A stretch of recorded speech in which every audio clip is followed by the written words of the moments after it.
welcome to the podcast. This is Ron's Amazing Stories, where we do play tales to take you away from today. As promised, we have yet another science fiction week. Has Ron gone crazy? Yeah! Well, no, actually he hasn't. In fact, all of this was calculated and planned from the start. You see, that is the twist. Amazing! On today's program, it's all about Frederik Pohl. We have 2 short stories written by him and a reading of his very first published work, a 1937 poem about the moon. So let's delay not the stories and go headlong into this 5-minute mystery. Another 5-minute mystery.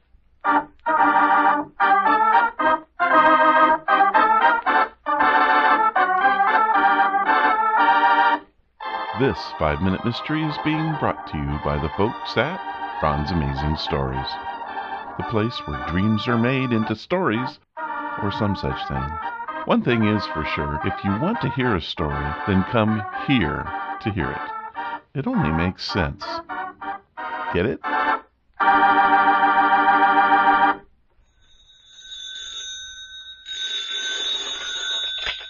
Hello? Mr. Barron, this is Ed Chavers. Hello, Constable. I've got some mighty unpleasant news for you, Mr. Barron. Carter Hogue, the high school principal, has been murdered. What? I'll have to ask you to come down to the office for a few minutes. I'd like to ask you some questions. Of course, Constable. I'll be right over. Constable, this is all a tremendous shock to me. Not only was Carter Hogue my colleague at the school, but one of my best friends as well. I know, Mr. Barron. It's been a shock to us all. How did it happen? Well, as far as I know, someone crept in through the window of Hogue's house and struck him over the head as he sat in his study. Any clues? Not a one. What I wanted to ask you was if you have any idea as to who could have had a motive for killing him. The only thing I can think of is the threat made by Darrell Lewis's father when he found out that Carter had hit his son. You heard about that. It's bad business hitting that boy. I was there when it happened. The boy provoked the incident by his surly behavior, but it was unfortunate that Carter lost his temper. Well, that's the only clue I have, so I called Mr. Lewis on the phone right after you. You ought to be here any minute. This all seems like a horrible dream, Constable. You can count on me to help in any way I can. Thank you, Mr. Barron. I will. Come in. Good evening, Constable. I'm Darrell Lewis's father. Come in, please. Any idea why I sent for you? A little. You must have heard about the threat I made to the principal when I found out he hit my kid. That was a dangerous thing to say. I lost my head. Hogue had no right to lay a hand on my kid. Mr. Lewis, Carter Hogue is dead. Murdered. Dead? Now, see here. I know what you're thinking, and you're dead wrong. I'm innocent. You're protesting your innocence rather loudly, Mr. Lewis. Now, look here, Mr. Barron. I'm not the polished gentleman you are, but I can still protect my rights. Doesn't look good for you, my friend. When you threaten to kill a man and then 2 days later he's murdered, it's more than coincidence. You better close your mouth, teacher, or I'll do it for you. Perhaps I'd better. I don't want to have you sneaking up on me and smashing in my skull with a bookend like you did to poor Carter Hogue. Why, you dirty... Easy there, Mr. Lewis, easy. And you stop this cross-examining, Barron. There'll be plenty of time for it in the courtroom at your trial. What? You killed Carter Hogue, and I can prove it. How does Constable Ed Chavers know that Sam Barron is the murderer of Carter Hogue? In just a moment, we'll know, but first...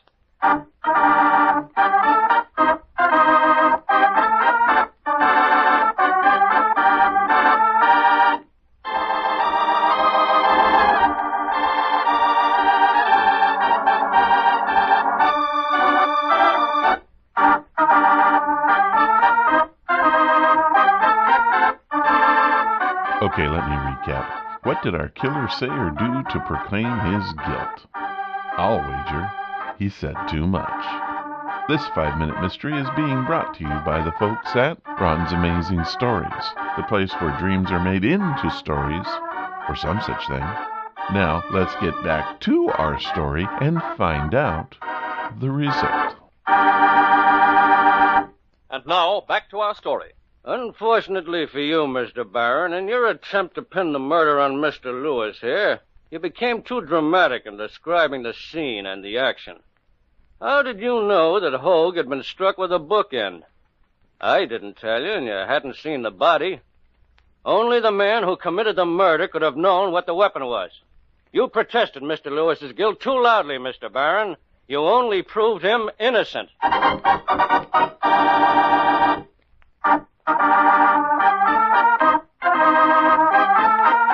So, in the end, it was the bookends that made the difference. Wow, that was rough.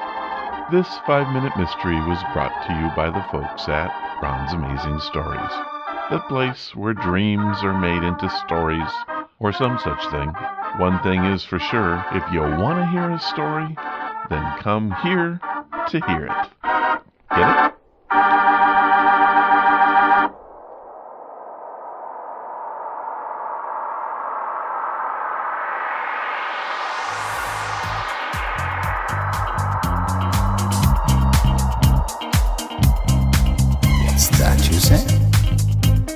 Well, this time it isn't what I have to say that matters. It has everything to do with what Frederik Pohl says.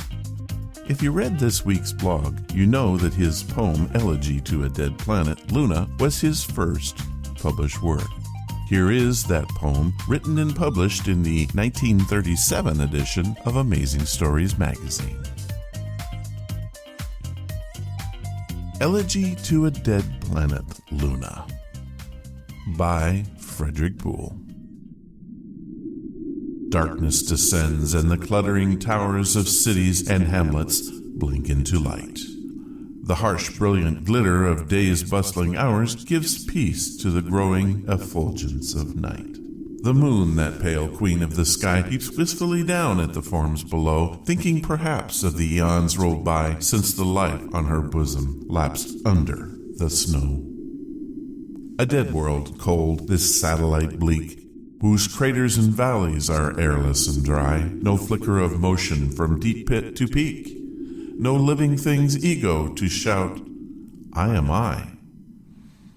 But once, ages past, this grim tomb in space owned living things on its surface now bare, till grim time in his flight speeding apace swept life, motion, thought away, who can know where. Very pretty, but as we all know, very wrong. Still, this was a dream of a man back in 1937, and as such, is a tribute to his thoughts. Thank you very kindly, Mr. Frederik Pohl.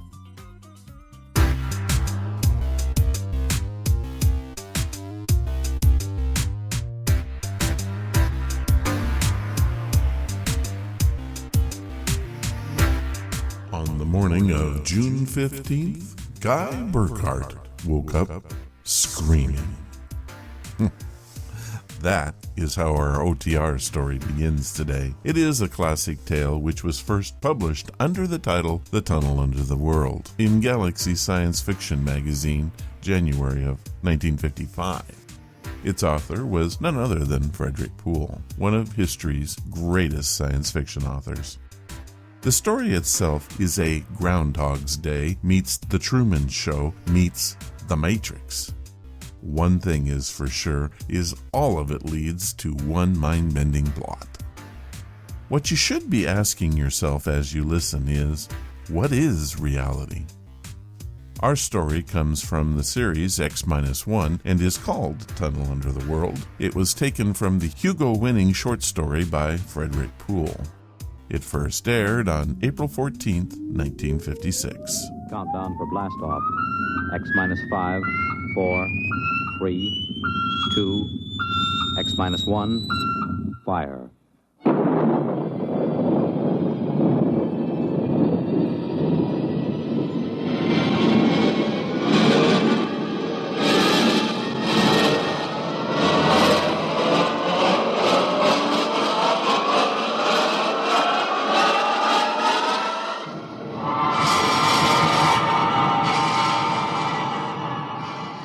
From the far horizons of the unknown come transcribed tales of new dimensions in time and space. These are stories of the future, adventures in which you'll live in a million, could be years, on 1,000 maybe worlds.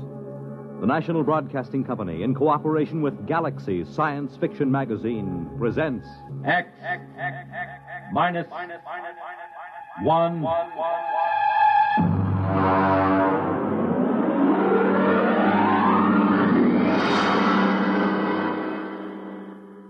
Tonight, a story by Frederik Pohl. Tunnel Under the World.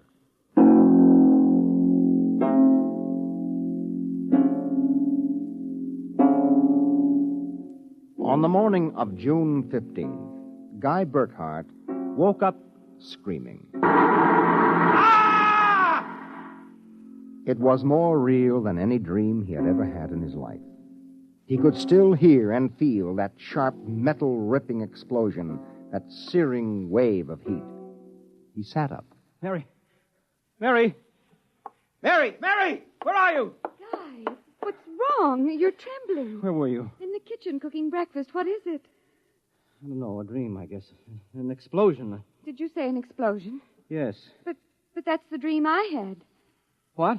I dreamed there was a big explosion, and then something sort of hit me on the head. Holy smokes me. Maybe there really was some sort of explosion, and it started us dreaming. Well, there'll be an explosion down at your office if you don't hurry and get to work.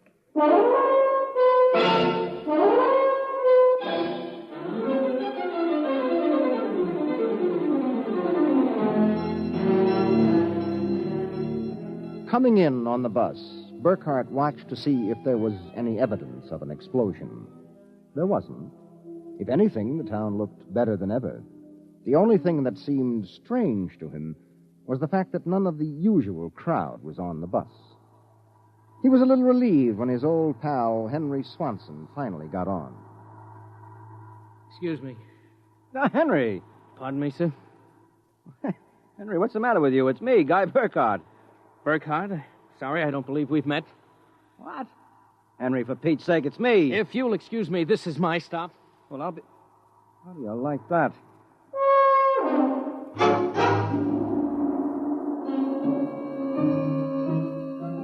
Guy Burkhardt got off in front of the gigantic Controchemical building, took the elevator to the 98th floor where he had worked in the accounting department for 12 years.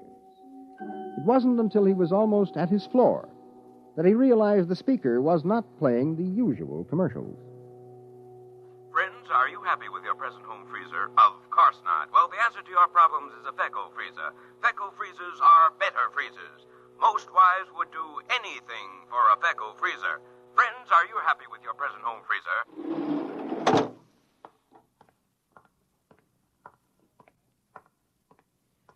Morning, Miss Horn. Good morning, Miss Burkhardt. Well, new hairdo, I see, huh? Why, yes. Do you like it? That makes a lot of difference in your appearance. Mr. Barth in? No, sir. He had an appointment with Mr. Dorchin of the Human Research Institute. Today? But today's the 15th of June. He has to sign the quarterly statement.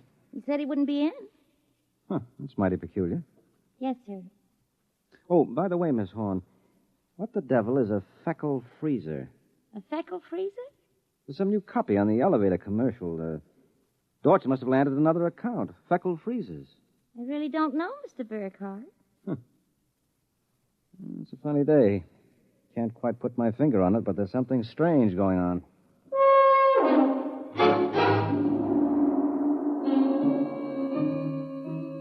He couldn't shake the thought out of his mind. It persisted all through the day and through dinner.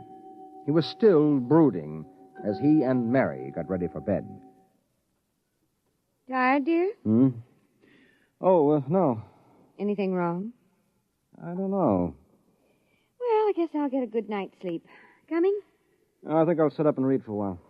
Well, good night, darling. Night, dear.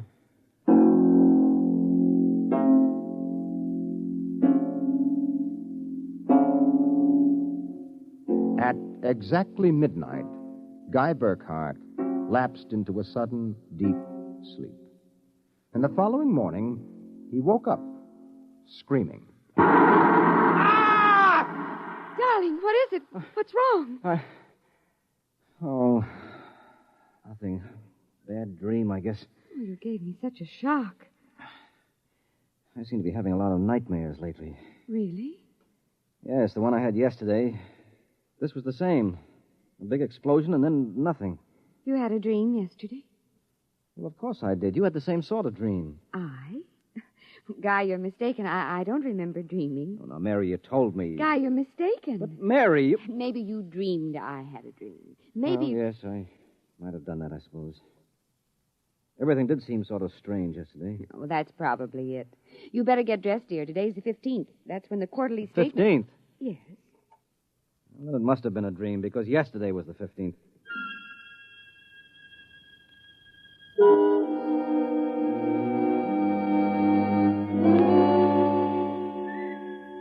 Guy Burkhardt got up, dressed, ate breakfast, and took the usual bus to work. Once again, everything seemed even brighter and newer than usual. And once again, he was puzzled when he noticed none of the old crowd on the bus. Pardon me, please. Well, look, don't shove so. Oh, morning, Henry. Morning. For God's sake, don't talk to me. What is it? You being followed or something? Don't you know? I was sure you remembered. Remembered what? I can't talk. This is my stop. Will you excuse me, please? Well, Henry, for Pete's sake.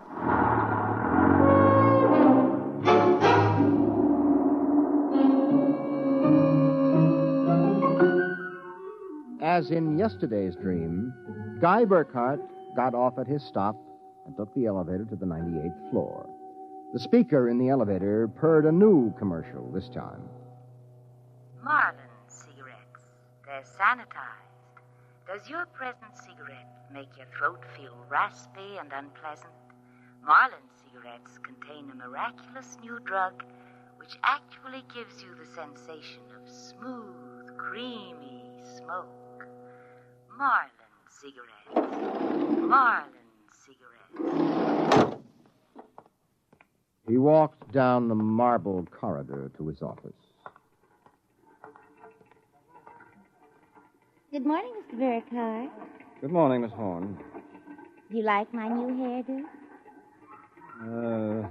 Yes. Is Mr. Barth in? No, sir. He had an Appointment with Mr. Dorchin at the Research Institute. I know. You know? Well, I guessed it anyway. And today is the 15th of June, and he won't be here to sign the quarterly statement, and I'm going nuts. Let me have a cigarette, will you? Yes, sir. Try one of these. They're Marlins. I never heard of Marlins before today. What are we, a bunch of guinea pigs? Something wrong, Mr. Burkhardt? Wrong? Perish the thought, Miss Horn. Perish the thought.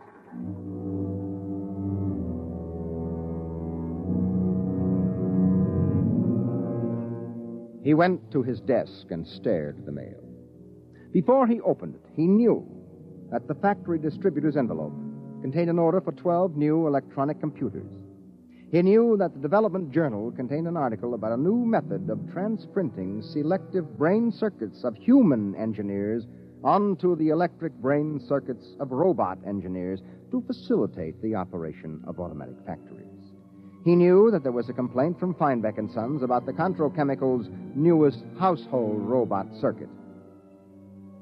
After a long while, he forced himself to open them. They were exactly as he suspected. Hello? This is Swanson, Henry Swanson. What is it? Do you remember? Remember what? Just remember. All right, now listen, Henry, let's stop playing games. Yesterday, either I was dreaming or you snubbed me on the bus. Today, the same thing happens. Oh, you do remember, thank heavens. I thought so when I saw you, but I couldn't be sure. Well, what is it you want? Listen, tomorrow morning, when I get off the bus, you get off with me. Be casual. They may be watching. Who may be watching? Swanson! Hello!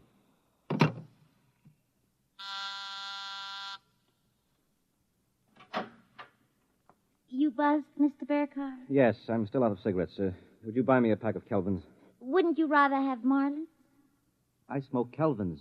But, Mr. Burkhardt, Marlins have that soft, creamy smoke that's so soothing to your throat. Oh. You really believe that stuff? Well, it's true.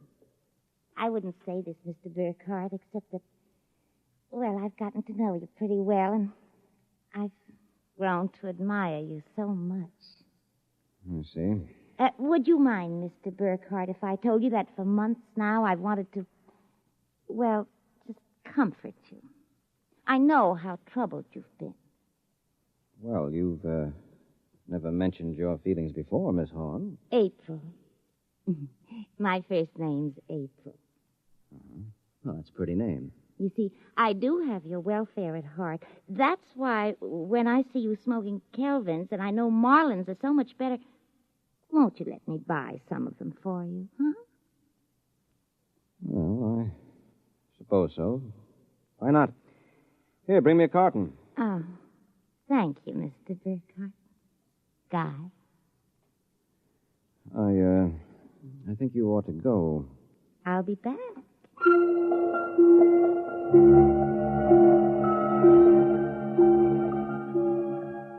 There was something wrong.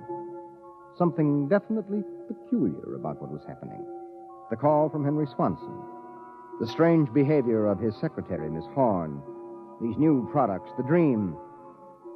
Guy Burkhardt went home that night feeling like a man in a nightmare. Is that you, dear? It's me. Did you have a good day? Fair. Oh, before you sit down, will you go down in the cellar and put in a new fuse? The switch in the hall closet blew out. I shut it off. Okay. Supper will be ready in a minute, so don't start fooling around with that old boat hull you've been building. I won't.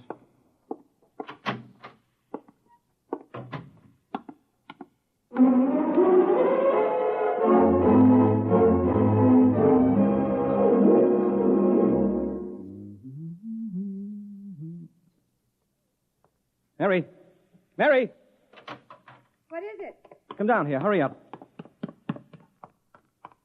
What is it? I don't know. I'm not sure. I was looking for a fuse, and I thought maybe I'd dropped one under the boat hull, so I scratched around. Look. Let me put the flashlight on it. Well? Look at the floor. What about the floor? It's supposed to be cement. Well? Well, it's copper. There's a thin layer of cement, but underneath it's metal. Look here. Underneath the concrete, more metal. And here on the wall. You see? Metal. Metal under the floor, behind the walls, every place. Well, I don't really understand. Mary, I know this sounds crazy, but somebody, for reasons I can't even begin to guess, has taken this house and replaced it with a clever imitation. Guy. Mary, I'm going to look around a little more. Well, your dinner will be ready. All right, save it for me. There are a couple of things I've got to figure out.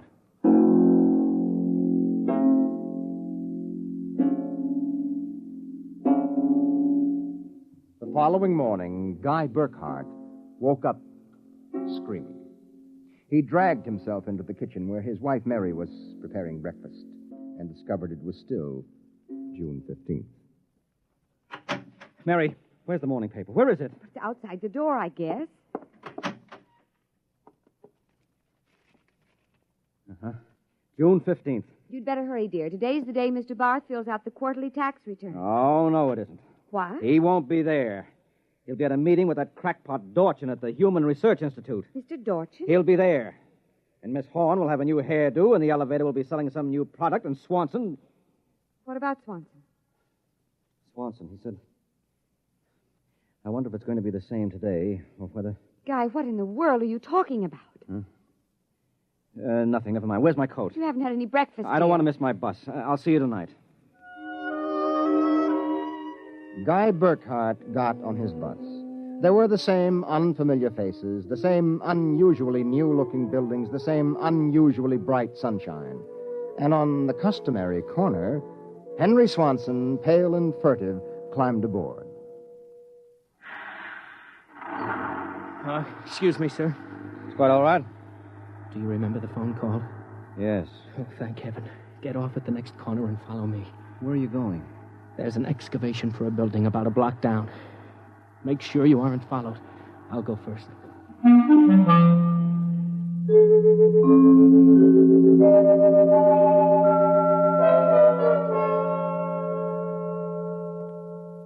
Burkhart. Here, behind the fence.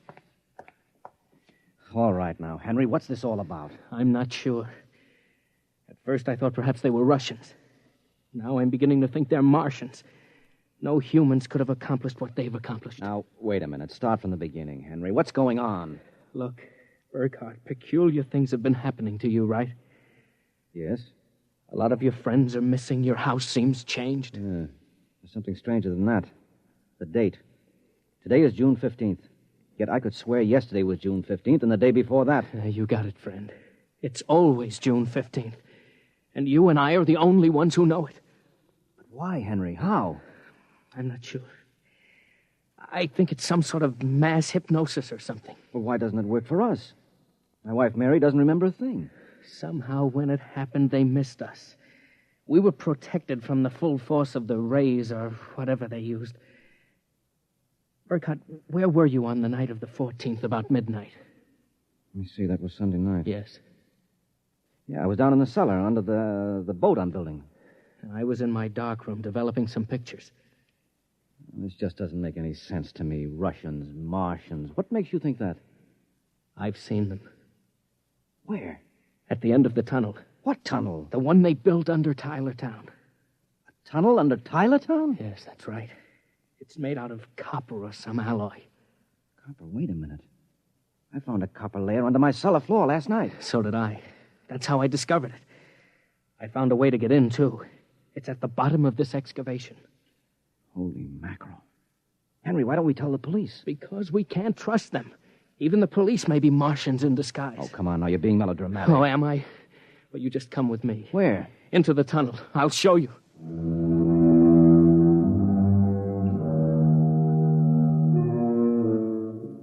Henry Swanson led Guy Burkhardt to a small hole in the side of the excavation. There he removed a cut-out piece of metallic substance, and they crawled into a dimly lighted tunnel. They walked for what seemed like 2 miles until Swanson held his finger to his lips. We've got to be quiet now. Henry, this is fantastic. They've got a tunnel right under the whole town. Oh, you haven't seen anything yet. There's a room a little farther down. We'll be able to look through a glass in the door. Is it safe? It's perfectly safe, unless one of them comes along. Now, come on. Okay. Here. Now, Burkhardt, look through this glass. Now, just so I know I'm not completely insane, tell me what you see. Good Lord. Well? A tremendous panel with dozens of telescreens. And in front of each, a servo robot.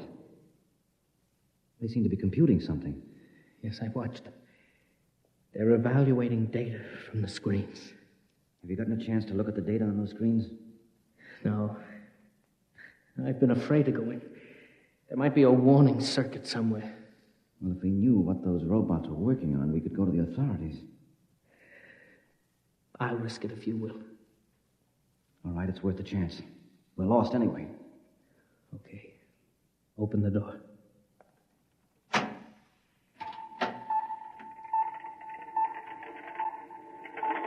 So far, so good. Come on. Let's take a look at that data. But don't interfere with the robots. Don't worry. Here, let's look at this screen. Listen to this. Tests in the 47K12 group with Marlin cigarettes pulled 80% using the soft feminine approach. Indications are that an extension of this approach would influence at least 70% nationwide. The direct elevator pitch pulled only 10%. This should be abandoned and a new series of high-persuasion personal elements introduced. Henry, do you know what this means? I haven't the faintest idea. Well, I don't blame you. This is crazy, but it fits the facts when I think about it. Do you know who's behind this? Martians? No, not Martians, Henry. Humans. What? Humans who are interested in developing the perfect propaganda machine. What? I don't know who they are or how they've done it, but somehow they've taken Tylertown over. Hypnosis. Hypnosis, drugs, maybe some kind of a ray or something. However they do it, what happens is that they let us live through a single day. During that day, they pour all kinds of suggestions and propaganda into us. At the end of the day, they evaluate the results, see how we've reacted. And at midnight, they wash the day out of our minds, and the next morning we start the same day over again with different stimuli. Do you know what that means, Henry? Suppose one man learned how to influence people 100%. Why, in a year, he could sell us anything from freezers to political candidates. Oh, wait a minute. We're guinea pigs, Henry. This whole community is one big test tube for Dorchin's propaganda research. Burkhardt, what do we do? I don't know, but somehow we've got to get out of this town and get to the FBI. What do you think we can? It's worth a try. Come on. Wait. Huh? What is it? Look through the door. There's somebody coming down the tunnel. You've got to hide. Behind the circuit box. Quick. Good Lord, it's Dorchin, the head of the Research Institute. Shh, quiet.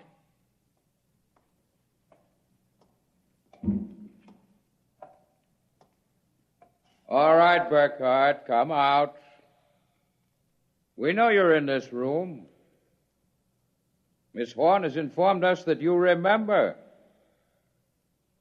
I must warn you that it's useless to buck us. Come out peacefully. Let our maintenance crew adjust you properly so you don't remember from one experiment to the next. It will be quite painless. If you don't come out peacefully, we'll have to get you. Henry, take this wrench. When I give the word, jump him. But he may be armed. Well, we've got nothing to lose. Very well. I'm coming after you. Now! Burkhardt, I've killed him. Now, wait. Get his coat unbuttoned. Maybe his heart is still beating. Henry! What is it? What's wrong? Look underneath his coat. Heaven help us. It's a robot. A humanoid robot designed to look like Dorchin. Come on, let's get out of here. Wait. What's that? It's a loudspeaker. I told you it was useless, gentlemen. Who are you? Mr. Dorchin, naturally. The real Mr. Dorchin. What are you trying to do to us? Merely trying to prevent you from damaging my experiment, gentlemen. You can't get away with this, Dorchin. Sooner or later, somebody, the FBI or somebody, is going to get wind of this madness. Really, Burkhardt, you're quite naive. Now, why not be reasonable and let the maintenance crews adjust you? And if I refuse, I suppose you'll kill me. That would be quite impossible. Oh? You see, Burkhardt, you're already dead. Dead? You're shocked. It's quite true. You and everyone else in this town were killed by a premature atomic blast at the Contro chemical plant. The blast occurred at 7 a.m. on June 15th. That is the last thing imprinted on your minds. That is why you wake up screaming each morning. No, it isn't true. But it is. What I and my associates did was take the brain circuits from your dead bodies. We stored them in electrochemical batteries till we had a chance to rebuild the cities and begin our tests.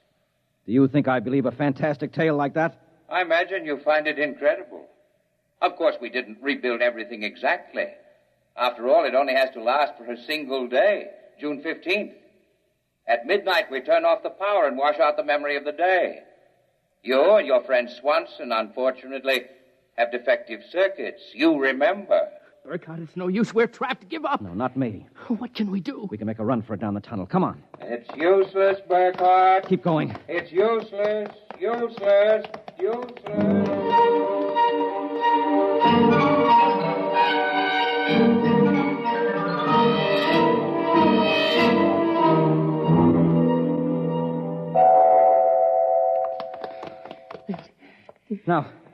Now, this door is open. It opens.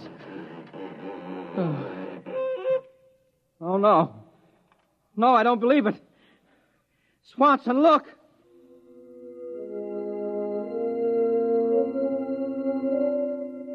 They were standing on a ledge of smooth, finished metal. At their feet, the ledge dropped away into a chasm so deep they could not see the bottom. Beyond was only a glare so bright that their eyes could not stand to look into it. And yet, just at the limit of their vision, something towered. Something so huge it was almost inconceivable. Something. Burkhardt? Yes? This is Dorchin. Now do you understand why it's useless? The great looming figure moved closer. It seemed to take shape now, and yet it was so gigantic as to be unbelievable. It came closer. The glare was partially blocked. And then, Guy Burkhardt knew that the towering shape was none other than Dorchin himself. You see how I did it, Burkhardt? I took your brain circuits and had them reduced so they could be transferred to tiny humanoid mannequins. That's what you are, Burkhardt. A tiny miniature of yourself. And this city, this whole experiment I'm conducting, is built on a tabletop.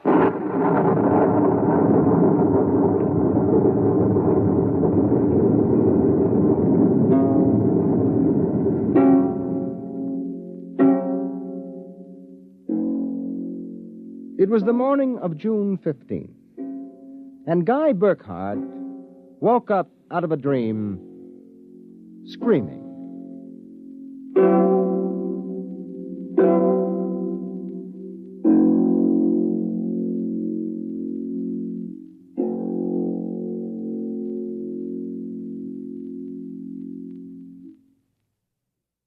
You have just heard X-1, presented by the National Broadcasting Company in cooperation with Galaxy Science Fiction Magazine, which this month features another story by tonight's author, Frederik Pohl.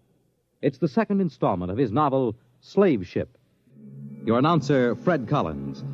X-1 was directed by Daniel Sutter and is an NBC Radio Network production.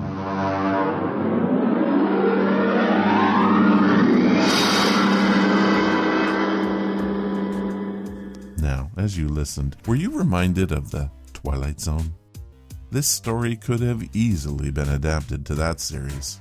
In any case, it ranks as one of the very best X-1 episodes of all time.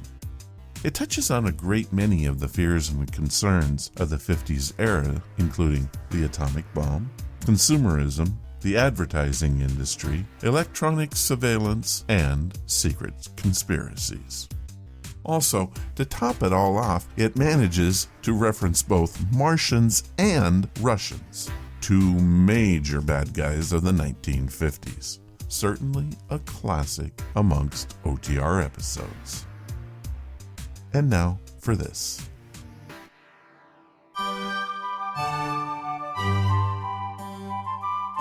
As read by amazing stories read by amazing people.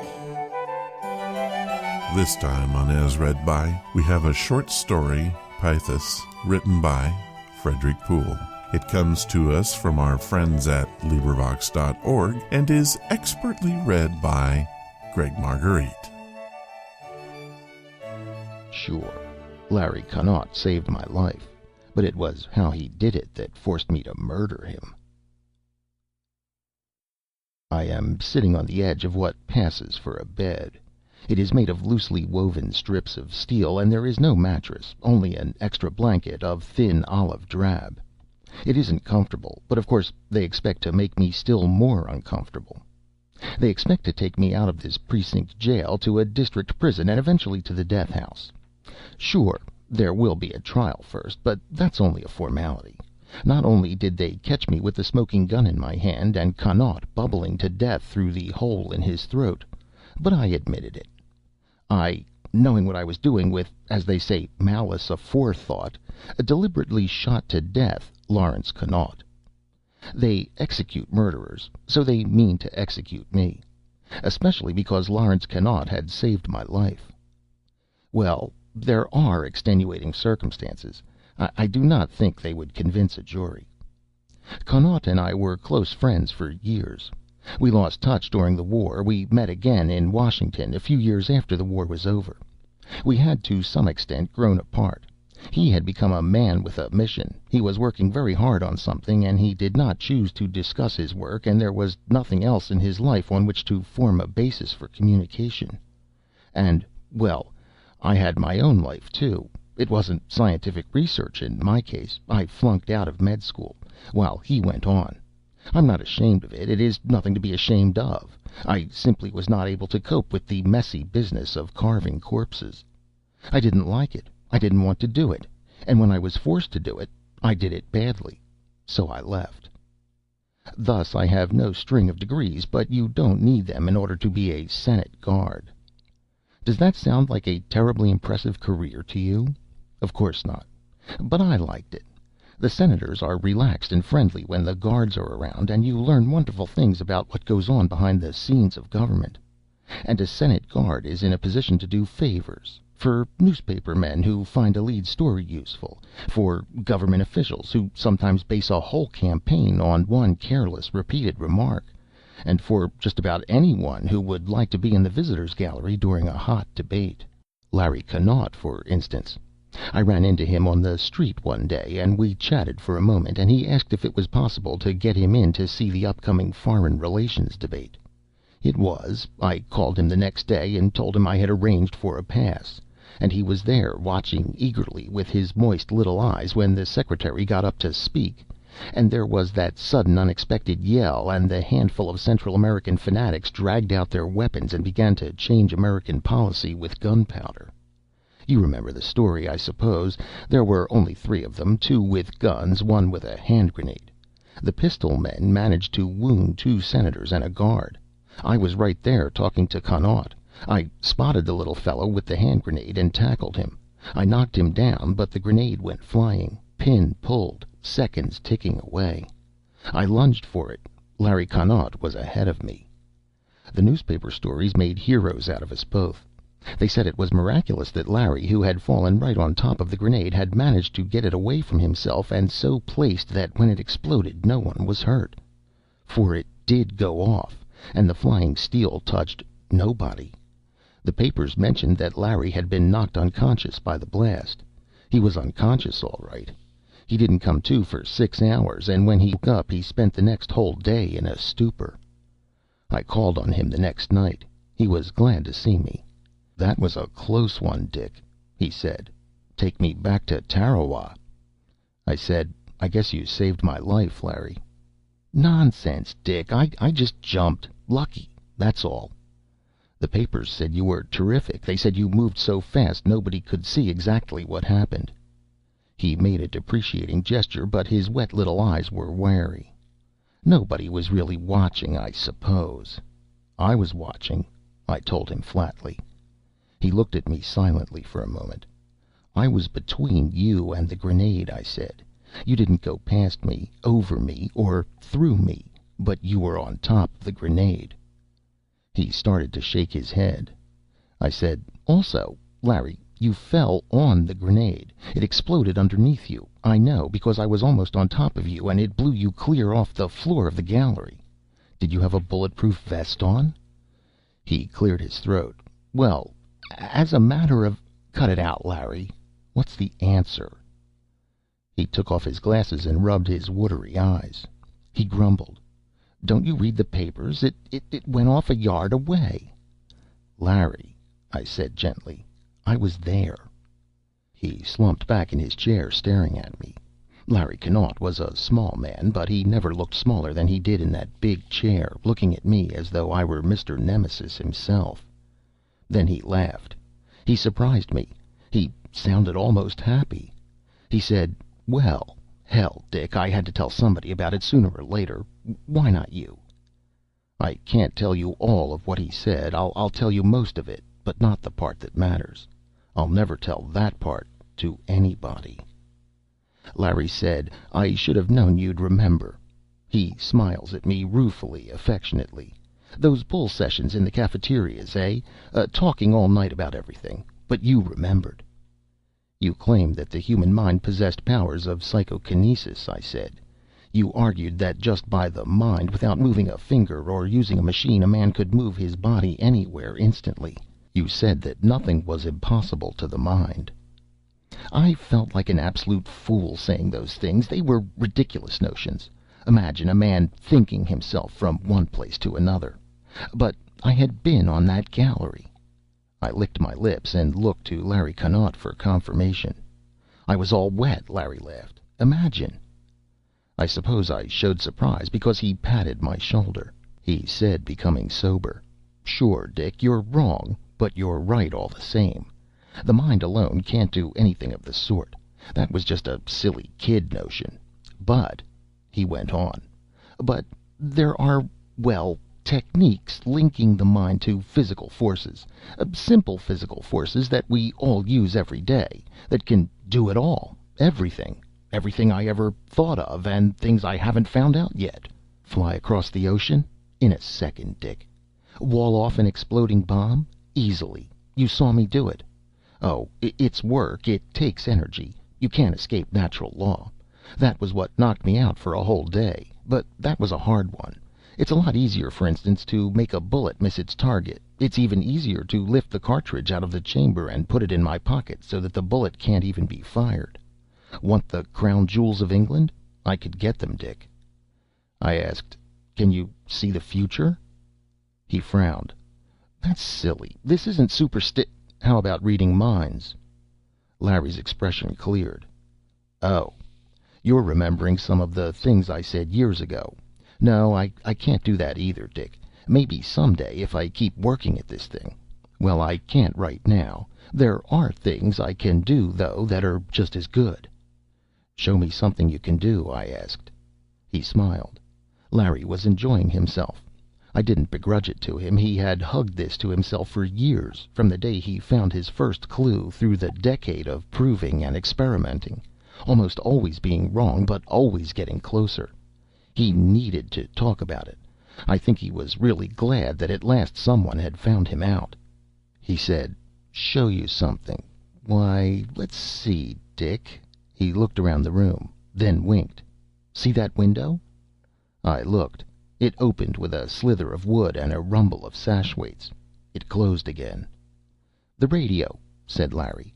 There was a click, and his little set turned itself on. "Watch it." It disappeared, and reappeared. It was on top of Mount Everest, Larry said, panting a little. The plug on the radio's electric cord picked itself up and stretched toward the baseboard socket, then dropped to the floor again. "No," said Larry, and his voice was trembling. "I'll show you a hard one. Watch the radio, Dick. I'll run it without plugging it in. The electrons themselves." He was staring intently at the little set. I saw the dial light go on, flicker, and hold steady. The speaker began to make scratching noises. I stood up, right behind Larry, right over him. I used the telephone on the table beside him. I caught him right beside the ear, and he folded over without a murmur. Methodically, I hit him twice more, and then I was sure he wouldn't wake up for at least an hour. I rolled him over and put the telephone back in its cradle. I ransacked his apartment. I found it in his desk, all his notes, all the information, the secret of how to do the things he could do. I picked up the telephone and called the Washington police. When I heard the siren outside, I took out my service revolver and shot him in the throat. He was dead before they came in. For you see, I knew Lawrence Connaught. We were friends. I would have trusted him with my life. But this was more than just life. 23 words told how to do the things that Lawrence Connaught did. Anyone who could read could do them. Criminals, traitors, lunatics. The formula would work for anyone. Lawrence Connaught was an honest man and an idealist, I think. But what would happen to any man when he becomes a god? Suppose you were told 23 words that would let you reach into any bank vault, peer inside any closed room, walk through any wall. Suppose pistols could not kill you. They say power corrupts, and absolute power corrupts absolutely. And there can be no more absolute power than the 23 words that can free a man of any jail or give him anything he wants. Larry was my friend, but I killed him in cold blood, knowing what I did, because he could not be trusted with the secret that could make him king of the world. But I can.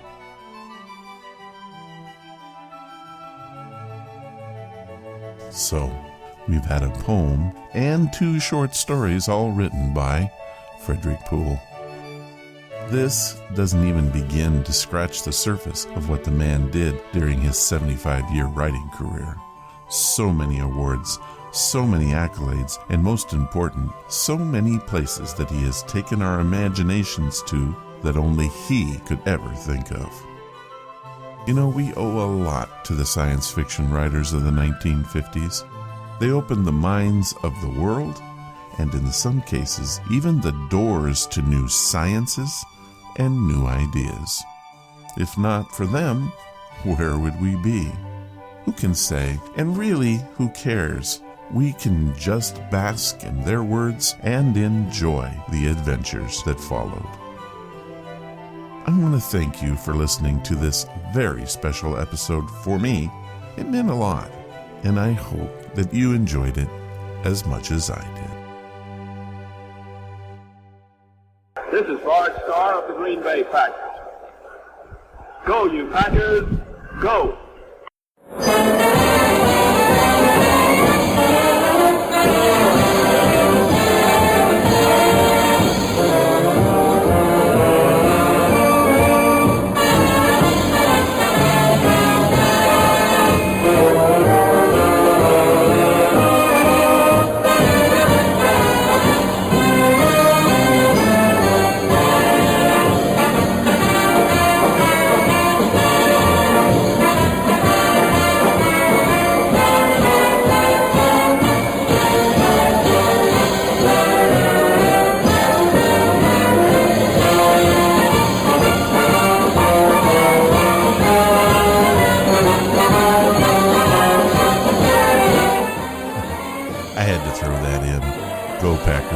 I hope you make it to the Super Bowl.